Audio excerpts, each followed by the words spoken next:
1996 साली स्थापन झालेली नारायणगावमधली संस्था आणि मला वाटतं त्या काळामध्ये शोलेची जोडी आहे खरं तर दीपक भाऊ वारुदे आणि जितू भाऊ गुंजा. म्हणजे आम्ही जेव्हापासून कोणताही कार्यक्रम असू दे सातत्याने एकत्र असणारी ही जोडी निश्चित स्वरूपात मैत्री आणि समाजकारणामध्ये सातत्याने काम करणं, नारायणगावच्या बाबतीमध्ये सातत्याने वेगवेगळे नवीन नवीन उपक्रम तयार करणं आणि त्यासाठी मूर्त स्वरूप देणं यासाठी काम करणारी ही मंडळी आहे. त्यांच्या माध्यमातून मला वाटतं ही सुरुवात झालेली असेल लायन्स क्लबची आणि आज बोलता बोलता 30 वर्ष पूर्ण होतात आणि 30व्या वर्षी आपल्या सगळ्यांचे मित्र सचिन भाऊ जंगम असतील, विलासजी नायकवडी सर असतील, सचिन भोर असतील, लिओ सिद्धेश कांबळे असतील, यश असेल, कौस्तुभ असेल, या सगळ्यांच्या माध्यमातून आजचा हा इथपर्यंतचा प्रवास. खरं तर लायन्स क्लबच्या बाबतीत मी अनेक वर्षे यांच्याबरोबर काम करतो. विशेषतः जेव्हा मी सरपंच झालो तेव्हापासून लायन्स बरोबर अधिकचा दृढ संबंध आला आणि अनेक अर्थाने नारायणगावच्या सामाजिक क्षेत्रामध्ये ज्या ज्या उपक्रमांना ज्या ज्या वेळेस गरज लागली त्या त्यावेळेस निश्चित स्वरूपात लायन्स क्लबने मला निश्चित स्वरूपात मदतीचा हात दिला आणि म्हणून खरं तर नारायणगावच्या सामाजिक जीवनाला उंचीवर न्यायचं काम ते आपल्या सगळ्यांच्या माध्यमातून करण्याचा योग येतो. कोविडचा काळ आपल्याला सगळ्यांना आठवत असेल. कोविडचा असेल किंवा रत्नागिरी सारख्या ठिकाणी पूर आलेला असेल, अशा अनेक ठिकाणी लायन्सनी सरळ हाताने मदत केली. मग त्यामध्ये आपण जेव्हा नारायणगावच्या ग्रामपंचायतच्या वतीने जी लोक आपली जी रस्त्याने जात होती त्यांना जेव्हा जेवण व्यवस्था केली त्याही वेळेस लायन्सच्या माध्यमातून सातत्याने मदतीचा आर्थिक स्वरूपाचा हात हा आम्हाला मिळत राहिला आणि अशी ही सेवाभावी संस्था आज 30व्या वर्षामध्ये पदार्पण करत असताना आजचा योग मोठा आहे. सचिन भाऊ हुशार आहे. सचिन भाऊंनी आई वडिलांना तर बोलवलंच परंतु सासू सासऱ्यांना पण बोलवलं. म्हणजे घरात अडचण नसते की बाहेर काम करता येते आणि त्या माध्यमातून सचिन भाऊंचं नेतृत्व वगैरे ह्यामधूनही कळतं की आपण सगळ्यांना धरून एकत्रित कसं काम केलं पाहिजे आणि त्या माध्यमातून गेल्या मागच्या वर्षी ज्या ज्या अध्यक्षांनी काम केलं मनापासून त्यांना अभिनंदन आणि धन्यवाद देत असताना खरं तर मग आम्ही राजकारणी अण्णांनी सांगितलं राजकारणी जरी आम्ही असलो तर आता इथं आल्यावर ज्या ज्या ठिकाणी जे जे काही मिळतंय त्या त्या ठिकाणाहून ते ते घेतलं पाहिजे. ह्या व्यक्तिमत्वानुसार आपण काम केलं पाहिजे आणि मला वाटतं लायन्सच्या माध्यमातून म्हणजे अमित शेखचं पण रोटरीच्या माध्यमातून अध्यक्षपदी निवड झाली. त्या कार्यक्रमाला मला खरं तर जाता आलं नाही. पुण्याला गेलो होतो आणि येताना खूप उशीर झाला परंतु त्याही वेळेस सचिन गोडेकर यांच्याबरोबर सुद्धा माझी सातत्याने चर्चा होती आणि आपल्या सगळ्यांपुढे नागरिकीकरणाचा मोठा प्रश्न आपल्याला निश्चित स्वरूपात भेडसावतोय आणि ह्या नागरिकरणाबरोबर सातत्याने आपल्या सांडपाणी असेल, घनकचरा व्यवस्थापन असेल, यावर मात्र आपल्याला सगळ्यांना एकत्रितरित्या काम केल्याशिवाय मोठं यश आपल्याला मिळणार नाही. आणि त्या निमित्ताने नारायणगाव आणि वारुवाडी ही दोन मोठी गावं आहेत. खरं तर कोविडच्या काळात लायन्सनी मला मदतीचा हात दिला बरोबर किंवा मी त्यांच्याबरोबर काम केलं ऑक्सिजनच्या माध्यमातून असं. परंतु कोविड नंतर मात्र लायन्सवाल्यांनी थोडं नारायणगाव ग्रामपंचायतीचं दुर्लक्ष केलं की काय अशी मला थोडी शंका येते.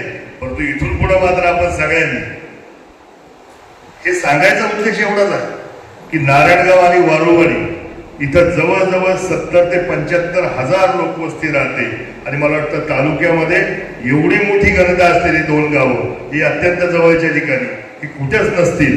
आणि म्हणून माझी विनंती आपल्या सगळ्यांना की या घनकचऱ्यावर जर व्यवस्थापनावर जर आपण काम केलं तर आजूबाजूची काही गावं सुद्धा आपल्याला त्यामध्ये इन्क्लूड करून घेता येतील आणि त्या माध्यमातून एक आदर्शवत काम.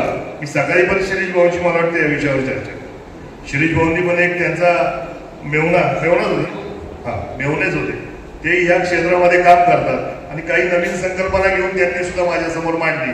मी निश्चित स्वरूपात आपण ह्या सगळ्या गोष्टींच आहे कारण आपल्याला जर सामाजिक जीवनात लायन्स ही सामाजिक जीवनामध्ये काम करणारी संस्था आहे आणि मग त्यांच्या हातून चांगलं मोठं काम इनोव्हेटिव्ह व्हावं ही व्यक्तिगत माझी सुद्धा मनीषा निश्चित स्वरूपात असणार आहे. आणि म्हणून खरं तर मी ही अलीकची विनंती करत असताना काही झाडांच्या माध्यमातून त्या दिवशी डॉक्टर असोसिएशनच्या अध्यक्षांच्या कार्यक्रमाला गेलो, त्यांनाही म्हटलं काही झाडं देता आली तर बघा, कारण ती बारीक बारीक झाडं देत होती. म्हटलं बारीक नका देऊ, मोठी झाडं द्या. मला वाटतं त्यांनी मला 550 झाडांचे पैसे दिले आणि कालचा कार्यक्रम डॉक्टर सर तुम्ही आले नाही मला वाटतं कार्यक्रमात, परंतु बरेचसे डॉक्टर होते आणि 550 झाडे लावायचा कालचा कार्यक्रम आपण डॉक्टर असोसिएशनच्या माध्यमातून घेतो. तर सातत्याने पर्यावरणावर काम करणं ही काळाची गरज झालेली आहे, काळाची आपल्या सगळ्यांपुढची खरं तर एक आव्हान असणार आहे. कारण 40 डिग्री पुढं आजपर्यंत जुन्नर तालुका 40 डिग्रीच्या पुढे कधी गेला नव्हता, परंतु ह्या वर्षी मात्र आपण 40 डिग्री अनुभवलंय आणि इथून पुढे मात्र अजून पुढे जायचं नसेल तर मग मात्र आपल्याला ह्या पर्यावरणावरच काम करणं गरजेचं असणार आहे.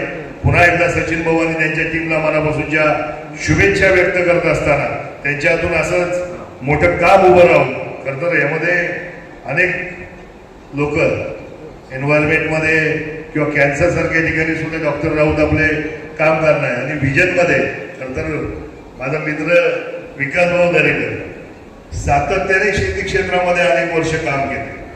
खरं तर भाऊंच्या बरोबर देखील जे आपले भाऊ गाडवे, जे कैलासवासी भाऊ गाडवे झाले, त्यांना सुद्धा आदरांजली खरं तर आपण वाहिली पाहिजे. त्या माध्यमातून भाऊंच्या बरोबरीने काम करणारं व्यक्तिमत्व, त्याला सुद्धा तुम्ही सचिन भाऊ अत्यंत योग्य अशी जबाबदारी दिली की ज्याच्याकडे विजन आहे, निश्चित स्वरूपात ते काम करणारं व्यक्तिमत्व आहे. आणि अशा माध्यमातून आपण वेगवेगळ्या माणसांना आपण वेगवेगळी कामं देऊन एक चांगली टीम तयार केली. टीमच्या माध्यमातून एक चांगलं उंचीचं काम उभं राहू ही सदिच्छा व्यक्त करतो आणि पुन्हा एकदा सचिन भाऊ आणि त्यांच्या सगळ्या टीमला मनापासूनच्या शुभेच्छा व्यक्त करतो. थांबतो. जय हिंद, जय महाराष्ट्र, जय शिवराय. क्लब ऑफ जुन्नर शिवनेरी यांच्या पदग्रहण समारंभानिमित्ताने उपस्थित जुन्नर तालुक्याचे माजी आमदार आदरणीय अतुल शेठजी बेनके, या कार्यक्रमाला उपस्थित नारायणगाव नगरीचे विद्यमान उपसरपंच बाबूजी पाटे, उपस्थित ह्या राजेंद्रजी मुघल साहेब आणि रवींद्रजी सातपुते साहेब, सन्माननीय व्यासपीठ, खरं तर पुढं असेल किंवा वरती सर्वांची नावं घ्यावी अशी सर्वच आदरणीय आपण आहात. त्यामुळं मी काही नावं आम्ही शेट घेत नाही, कारण काही घेतले तर काही राहतील. असो, खरं तर आजच्या या कार्यक्रमाला शुभेच्छा देण्यासाठीच आपण सर्व इथं उपस्थित आहात. अतिशय सुंदर पद्धतीचं खरं तर आताच अध्यक्षीय मनोगत आपण ऐकलं आणि गाणे खरं तर दीपक शेट्टी सुंदर लावलं होतं. त्यांचे सचिन शेट्टीचे वडीलही खुश झाले होते गाणं ऐकून, ते इथं बसलेले आहे. खरं तर मला वाटतं अमेरिकेनंतर भारतातला हा सर्वात मोठा, खरं तर भारत देशामध्ये असणारा सर्वात मोठा लायन्स क्लब आहे. मला वाटतं 6,500 क्लब आहे आपल्या देशामध्ये. मी बरोबर आहे का, चुकलं मला केले बरोबर झाले का, वाढले आता आणि 2,35,000 काहीतरी सदस्य ते वाढले असतील, क्लब वाढले म्हटलं. आणि फक्त सेवा करणं हाच एक उद्दिष्ट खरं तर हा क्लबचा आहे. आणि कोणत्याही याच्यामध्ये खरं तर धार्मिक बाब नाही किंवा राजकारण नाही, पण तुम्ही आम्हाला बोलावता, पण आम्ही इथं आल्यावर तुमच्यासारखेच सेवा करणारे आहे. कारण आम्ही जरी राजकारण फक्त निवडणुकीपुरतं करतो, बाकी इतर दिवशी आमचं समाजकार्य असतं. मग त्यात अतुल शेठ असतील, बाबूराव असेल, समोरही खूप मंडळी आहेत, प्रियकथा आहेत, हे सर्व म्हणजे आम्ही पण तेवढे आता इथं आलं तर आम्ही आमचं एक तुमचं सेवाभावी तिथे चाललेलं आहे. राजकारण कोणतंही आमच्या मनामध्ये नाही. त्याबद्दल तुम्ही आम्हाला बोलवल्याबद्दल खरं तर तुमचं धन्यवाद. ज्यांनी खरं तर आज जे पदग्रहण समारंभ आहे त्यात मग सचिनजी जंगम साहेब हे जरी नारायणगावमध्ये व्यापारासाठी असले तर मूळ हे आमच्या आळ्यातले आहेत. त्यामुळे खरं तर आम्हाला इथे यायला लागले, आमचे मित्र पण आहेत. मग ते असतील नायकोडी साहेब आमच्या खरं तर संबंधातील आहेत, डॉक्टर आहेत जे सचिव म्हणून काम करतात, आणि सचिनजी भोर साहेब आहेत, तसंच नियोळ सिद्धेची कांबळे आणि त्यांची टीम, या सर्वांना मी शुभेच्छा देतो. एक चांगलं काम खरं तर लायन्स आपल्या तालुक्यामध्ये करत आहे. मला वाटतं 1996 किंवा 97 आपल्या तालुक्यामध्ये ही हा क्लब स्थापन झाला. तेव्हापासून आतापर्यंत झालेले अध्यक्ष, त्यांनी केलेली कामं हे सर्वच आपल्याला माहीत आहे. परंतु एक वेगळं काहीतरी करण्याची उमेद घेऊन सचिन भाऊ आज हे याचं अध्यक्षपद स्वीकारत आहेत आणि त्यांना त्याच्यामध्ये नक्कीच यश लाभेल.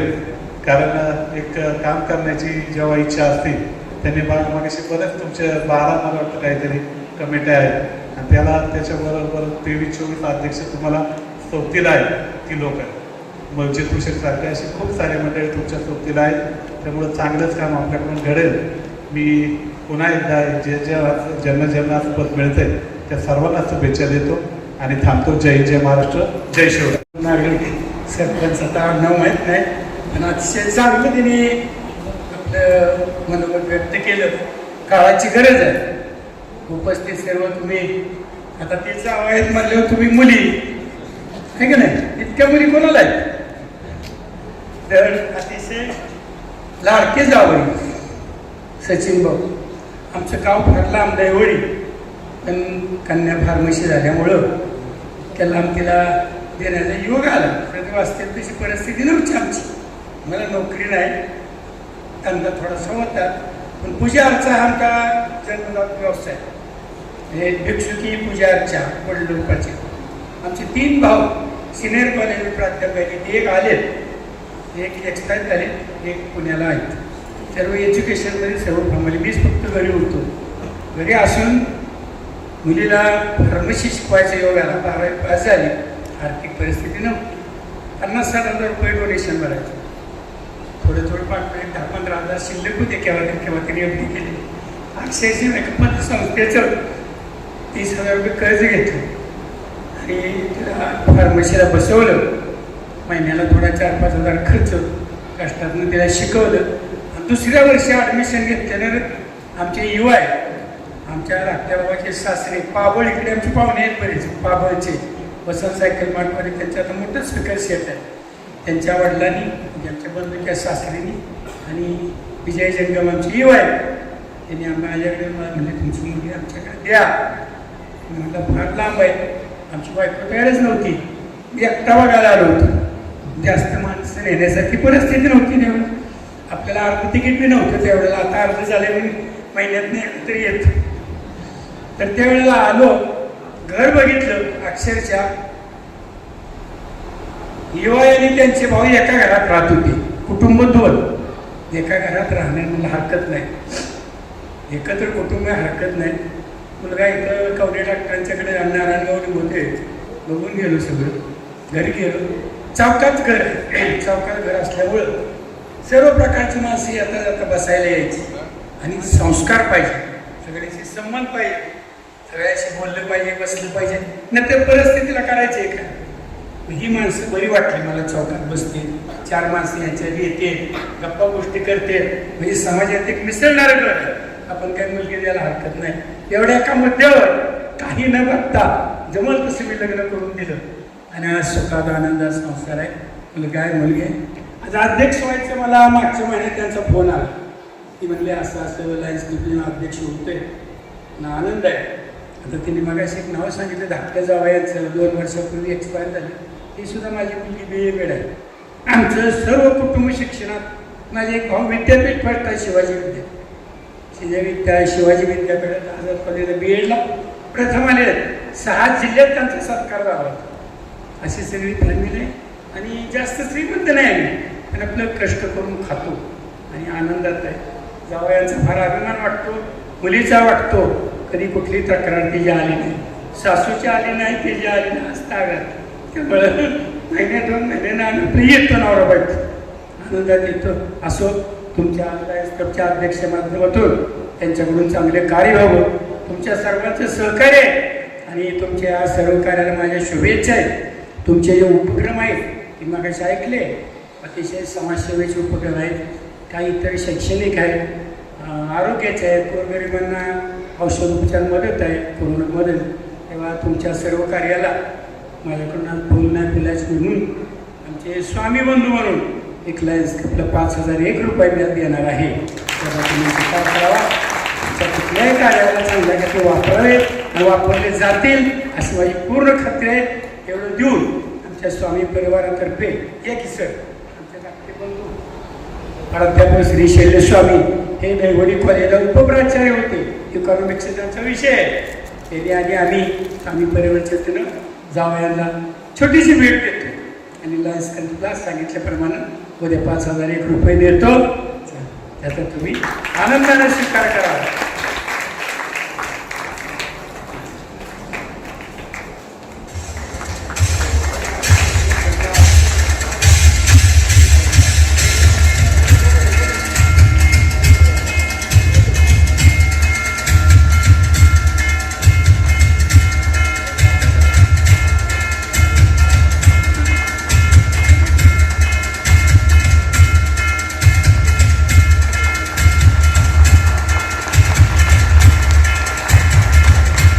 धन्यवाद सासरभाऊ, अतिशय